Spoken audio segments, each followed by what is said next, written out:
Hola, este es el podcast de ATUC, el show que combina ciencia, economía, ambiente, tecnología y sociedad.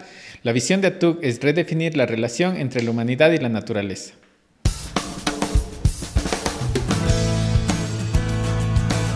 Soy su anfitrión Boris Ochoa Tocachi y nuestra invitada de hoy es Karen Potvin. Karen es oficial del programa de cambio climático en la Oficina Regional para América del Sur de la Unión Internacional para la Conservación de la Naturaleza, la UICN. Y con ella conversaremos sobre su trayectoria en proyectos y adaptación al cambio climático. Empezamos. Hola Karen, muchas gracias por estar aquí. Hola Boris y hola a todos los que están escuchando y viendo este podcast. Gracias por la invitación. Karen, cuéntanos un poco más de ti. ¿De dónde eres? ¿A qué te dedicas? ¿Cuál es tu experticia?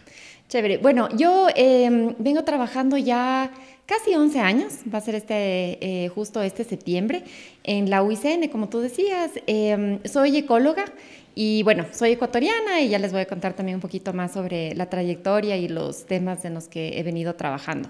Que básicamente, bueno, han sido más que nada en lo que es la adaptación basada en ecosistemas, en lo que es la gestión y gobernanza de bosques y ecosistemas y en los temas también de reducción de riesgos de desastres basados en ecosistemas. Todo esto en un gran marco conceptual que se llama las soluciones basadas en la naturaleza. Uh-huh. Tú estudiaste Ecología Aplicada en la Universidad San Francisco de Quito. ¿Qué te llevó a elegir esa carrera? Bueno, creo que desde que era niña, uno de los temas así como centrales, digamos, creciendo, era como el salir de paseos, ¿no? Entonces, por suerte, mis papás nos llevaron un montón de lados y desde ahí ya en la universidad dije, voy a estudiar algo en la rama ambiental. Empecé con una clase de ingeniería ambiental y no me gustó, mucho cálculo, pero sí después ya me incliné por la ecología porque fuimos a una salida de campo y esa era como la decisiva. Era como la introducción en la ecología y nos fuimos a un lugar que se llama Guajalito, en el noroccidente de Pichincha, y fue una de las experiencias más lindas e inolvidables, ¿no? Súper intenso, pero yo dije, creo que este tema de la ecología es para mí y es como algo que me apasiona. Entonces, por ahí, por suerte, la universidad era de artes liberales, entonces teníamos como varios cursos introductorios, ¿no? Varias clases que era como para ver qué es lo que queríamos estudiar, pero creo que esa clase fue como la clave para marcar, digamos, como el desarrollo en sí de mi formación académica y de mi carrera. Genial. Y también tienes diplomados en Ecuador y Perú y tienes una maestría en conservación de bosques y la naturaleza en Wageningen University en los Países Bajos. ¿Cómo ha sido toda esa experiencia de aprendizaje para ti? Chévere, bueno, a ver, el diplomado fue virtual, entonces ahí realmente no fue tan internacional, pero la especialización aquí en Ecuador, la de cambio climático en la Universidad Andina, fue súper interesante. Creo que ahí el tema de tener profesores especialistas en las diversas ramas y conocer desde la parte de ciencia, la parte de gestión de políticas de cambio climático fue clave para contextualizar en sí estas temáticas aquí en el país. Y después ya la maestría en Wageningen fue como una experiencia súper enriquecedora tanto desde el nivel personal y profesional. Desde la parte, digamos, académica, el tema de cómo ellos abordan esta carrera de conservación de bosques y naturaleza es muy global, entonces desde la perspectiva de, bueno, tener casos de estudio en diversos contextos de ecosistemas, con herramientas que están a la vanguardia, con casos de estudio en los que uno se sumerge en África y en Asia y en mismo América y en Europa, etcétera, entonces como te da esta visión como muy integral. Creo que ahí resalto algo súper interesante de los holandeses en la forma de enseñar, que es la parte de ser muy prácticos, ¿no? Entonces, el que tengas, por decirte, informes en los que tienes que ser muy conciso a lo que estamos acostumbrados acá en Sudamérica, de más bien tener como reportes muy extensos. Acá la cuestión era como aterrizar mucho al grano, ¿no? Y como ser muy prácticos en todos los casos de estudio. Entonces, creo que esa experiencia tanto, bueno, internacional, el diplomado virtual y la especialización acá en Ecuador, creo que me dieron esa como diversidad tanto de las herramientas y las formas, digamos, de aprendizaje y de aplicar estas diversas herramientas o marcos conceptuales, pero también esta como esta riqueza desde la parte también personal, ¿no? El conocer, por ejemplo, en Holanda a gente de todo el mundo, creo que fue algo muy, muy lindo y algo que también marcó mucho, digamos, como el tema de mi carrera. Genial. Sí. Karen, ¿cuál es tu pasión y cómo te ha influenciado esa pasión en tu vida y trabajo profesional? A ver, yo sí diría que soy una apasionada en la naturaleza, ¿no? Pero creo que en sí, creo que una de las cosas que más ha marcado, digamos, como la carrera en sí, es ver cómo las personas, o sea, cómo nosotros realmente estamos dando nuestro granito de arena para que podamos conservar esta naturaleza. Entonces, creo que desde ahí toda la parte de los procesos participativos, de ver cómo desde los distintos tipos de actores podemos también sumarnos a estas causas, creo que eso ha sido fundamental. Entonces, siempre estoy con mi corazón verde, ese es mi emoji, pero es como que el centro es como las personas, ¿no? Entonces, creo que esto me ha motivado mucho en cómo he tenido, por suerte, una diversidad de trabajos también y cómo ha ido marcando, digamos, estos hitos en mi vida profesional. Y como dijimos antes, actualmente trabajas en la Unión Internacional para la Conservación de la Naturaleza. Cuéntanos, ¿qué es la UICN y cómo funciona? Chévere. La UICN es, como su nombre lo dice, es una unión. Entonces, es una red que es la red medioambiental más grande y más antigua del mundo. Entonces se creó en 1948 y está compuesta, tiene 3 pilares. Entonces tiene el secretariado, tiene los miembros y tiene las comisiones de expertos. Entonces en el secretariado, de la cual yo soy parte, aquí con la Oficina Regional para América del Sur, hay 10 oficinas regionales y hay como 50 oficinas nacionales en el mundo. Después viene la membresía y ahí es como lo interesante, ¿no? Entonces, varios estados forman parte. Entonces, en el caso de Sudamérica, Ecuador y Perú son parte de esos estados que conforman esta unión. Hay varias ONGs y organizaciones internacionales y también organizaciones de pueblos indígenas. Entonces, ahí hay como 1.400 a nivel mundial, pero en el caso de Sudamérica son 108. Y también hay una red de aproximadamente 18.000 expertos que forman parte de estas comisiones que trabajan en diversas temáticas, ¿no? En áreas protegidas, supervivencia de especies, gestión de ecosistemas, cambio climático y algunas más. Entonces, ahí lo que estamos trabajando como unión es ver todas estas estrategias, estos esfuerzos, estas acciones para promover el desarrollo sostenible en el mundo y crear un mundo justo que valore y conserva la naturaleza. Entonces, ahí trabajamos desde distintos frentes, ¿no? La información clave, por ejemplo, hay las listas rojas de especies, las listas rojas de ecosistemas, hay una gran variedad de herramientas que las venimos implementando, también se hacen procesos para influir en cómo fortalecemos estas políticas para conservar la naturaleza, proyectos en sí ya en territorio que demuestran con pilotos cómo este tipo de prácticas funcionan. Entonces, ese es un resumen de qué es la UICN. Y bastante extenso, además. Sí. ¿Crees que en Sudamérica existe una conciencia social responsable con el medio ambiente o qué podríamos hacer mejor? A ver, yo creo que cada vez está creciendo esta conciencia ambiental. Entonces, yo creo que desde los impactos que estamos viendo, tanto del cambio climático, pero también de las otras crisis, ¿no? Entonces, tenemos 3 crisis planetarias. El cambio climático, la pérdida de biodiversidad y la contaminación. Y estos temas en Sudamérica se están evidenciando de distintas formas y vemos efectos que ya cada vez le estamos prestando más atención. Entonces yo creo que sí hay una conciencia ambiental y que esto cada vez va creciendo. Creo que una de las formas en las que podemos mejorar este tema es de que hay distintos tipos de actores y tenemos que ver cómo llegar a estos diversos grupos meta, ¿no? Entonces, a la ciudadanía en general, a los gobiernos y a las entidades sectoriales, al sector público, al sector financiero, a las universidades. Entonces, tenemos que ver cómo hay estos grupos meta y cómo hacemos estos esfuerzos para llegar de mejor manera y concientizar mejor a las personas y ver cómo podemos hacer, digamos, estos cambios en nuestras prácticas, ¿no? Entonces, creo que hay mucho camino por recorrer, pero ya tenemos un gran avance. Y justo sobre una de estas crisis que mencionas, el cambio climático, tú coordinas varios procesos en el programa EVALAC, ¿no es cierto?, sobre adaptación basada en ecosistemas. Cuéntanos un poco, ¿qué es EVALAC y también qué es la adaptación basada en ecosistemas? Buenísimo. El programa EVALAC, bueno, son siglas en inglés, pero el nombre completo es Escalando Medidas de Adaptación Basada en Ecosistemas en América Latina Rural. Entonces, es un programa colaborativo que venimos implementando con la GIZ, que es el líder del consorcio, la UICN y el CATIE.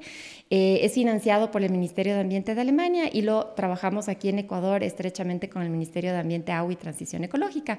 Y aquí lo que busca este programa es reducir la vulnerabilidad del cambio climático de las comunidades rurales a través de este enfoque de adaptación basada en ecosistemas. Entonces, ahí venimos trabajando en la provincia de Manabí y venimos fortaleciendo temas de gobernanza y transversalizando género, implementando una diversidad de medidas con este enfoque, incluyendo, por ejemplo, sistemas agroforestales y silvopastoriles, agrobiodiversidad, conservación, restauración, entre otras, capacitando también a los diversos actores, sensibilizando justo de la pregunta anterior, haciendo estos procesos de cómo entender mejor qué es lo que está pasando y cómo podemos contribuir, y también aportando a que haya un mayor acceso a recursos financieros para estos temas, ¿no? Entonces, ahí para responder la pregunta sobre el enfoque, en el tema de esta crisis de cambio climático tenemos dos respuestas, ¿no? Entonces tenemos los temas de mitigación, que es reducir las emisiones de gases de efecto invernadero, y los temas de adaptación, que es ver cómo nos ajustamos ya frente a estos impactos que estamos viviendo. Entonces, para la adaptación existen distintos tipos de respuesta también. Podemos trabajar en temas tecnológicos, de infraestructura, en el trabajo con comunidades, y en este caso uno de los enfoques es el de adaptación basada en ecosistemas. Entonces ahí, como el nombre lo dice, trabajamos con los ecosistemas en los temas de conservación, restauración y gestión sostenible, para que así podamos mejorar la resiliencia frente al cambio climático de las comunidades y de las personas.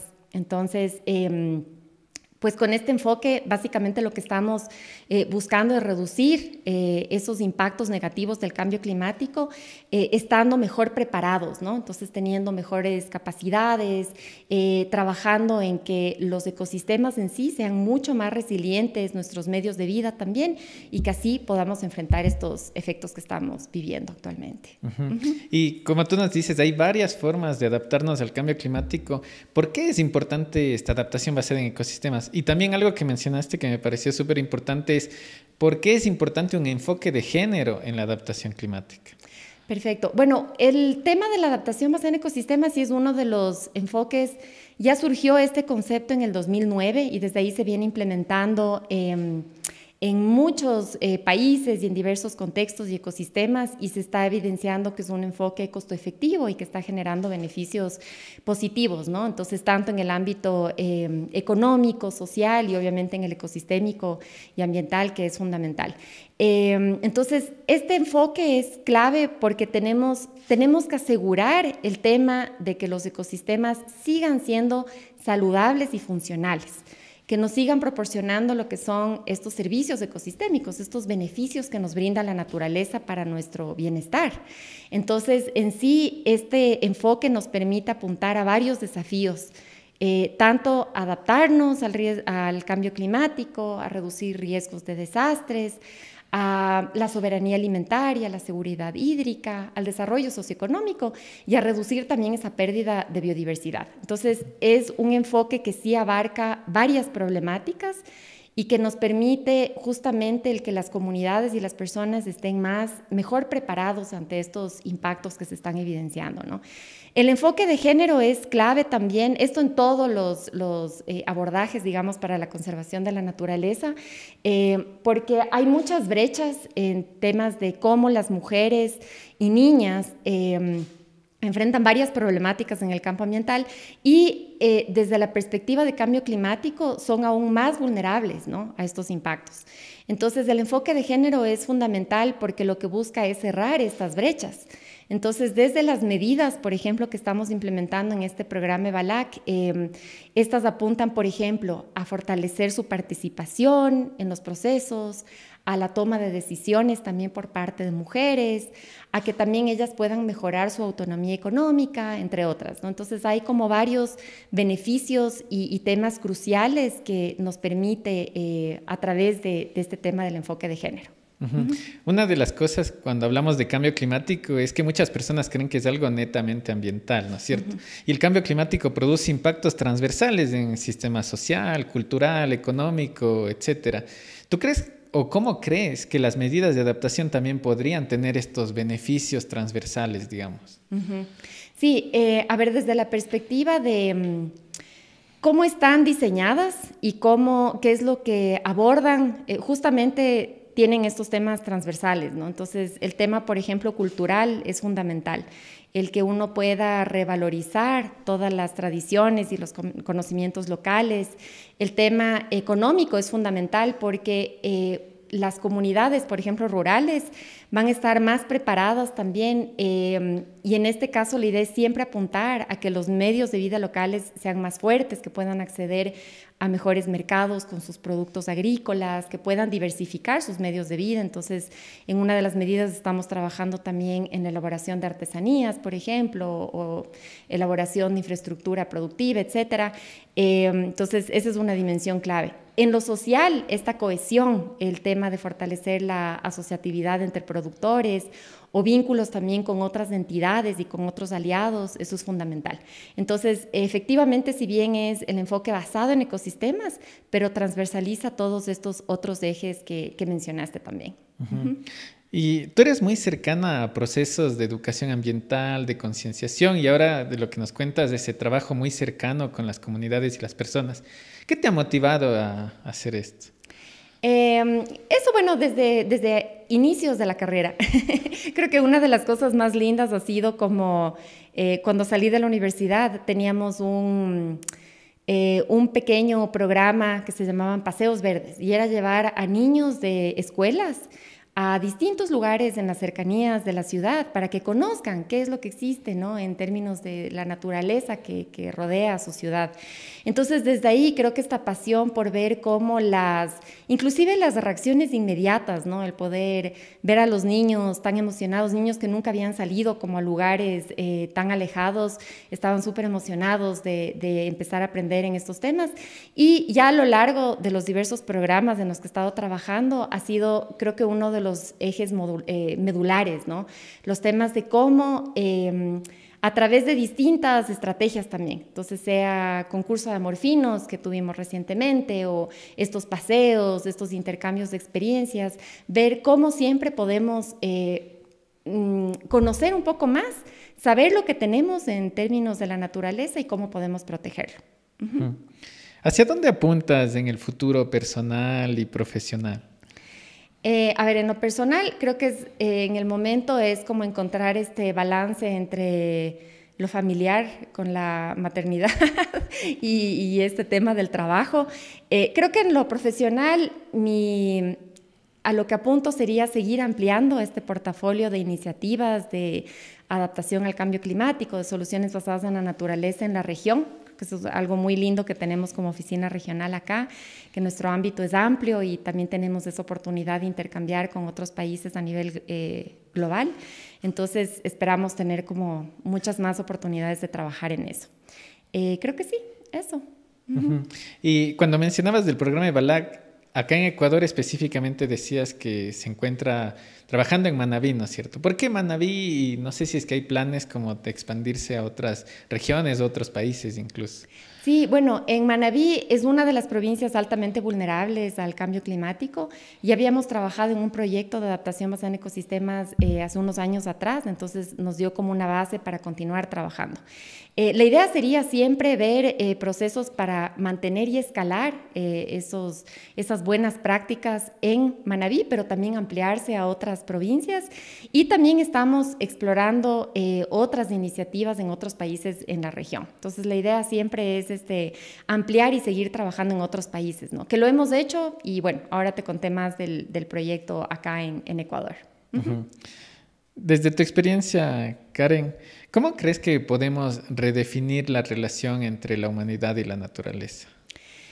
A ver, creo que lo clave es que la humanidad no está fuera de la naturaleza. Tenemos que sentirnos que las personas somos parte de la naturaleza y al saber que somos parte, sabemos que esas relaciones y el ver cómo nosotros convivimos con la naturaleza es fundamental. Entonces, no vernos como separados, sino ver de que convivimos y tenemos que hacer estos esfuerzos que sean innovadores, que sean ambiciosos, que sean realmente esfuerzos concretos para que sí podamos seguir salvaguardando todo lo que es la naturaleza y de todos los beneficios y de todos los servicios que nos brinda esta para que podamos subsistir, ¿no? Entonces creo que eso es lo fundamental, saber que somos parte de ella. Uh-huh. Sí. ¿Y cuál es el mensaje final que quisieras compartir con la audiencia del podcast de ATUC? Bueno, primero agradecerte y a los colegas de ATUC. Y quizá el mensaje sería invitarles a que sigan viendo estos espacios. Creo que siempre tener estas perspectivas de distintas personas en sus campos, en sus pasiones y expertices, siempre es algo como enriquecedor, ¿no? Entonces, más bien invitarles a que sigan viendo estos espacios y también a que siempre el granito de arena, desde el más pequeño que sea, siempre va a aportar. Entonces, creo que las soluciones no son individuales de pocos, sino que realmente son soluciones que tenemos que tomarlas de manera colectiva, ¿no? Y así podremos ver realmente los productos de nuestros esfuerzos conjuntos. Sí, completamente de acuerdo. Muchas gracias, Karen, por aceptar la invitación y acompañarnos en el podcast. Te deseamos muchos éxitos. Ha sido realmente una experiencia enriquecedora. Chévere. Gracias, Boris. Y gracias a todos los colegas de ATUC. Este episodio del podcast de ATUC fue traído a ustedes gracias al programa EVALAC. El programa EVALAC, escalando medidas de adaptación basada en ecosistemas en áreas rurales de América Latina, es financiado por la Iniciativa Internacional del Clima, ICI, e implementado por la Cooperación Técnica Alemana, GIZ, la UICN, CATIE, y en estrecha colaboración con las autoridades ambientales de Ecuador, Costa Rica y Guatemala. No te pierdas los episodios del podcast de ATUC en nuestras plataformas. Estamos en SoundCloud, Evox, Spotify, Google Podcast, Apple Podcast y ahora también en YouTube.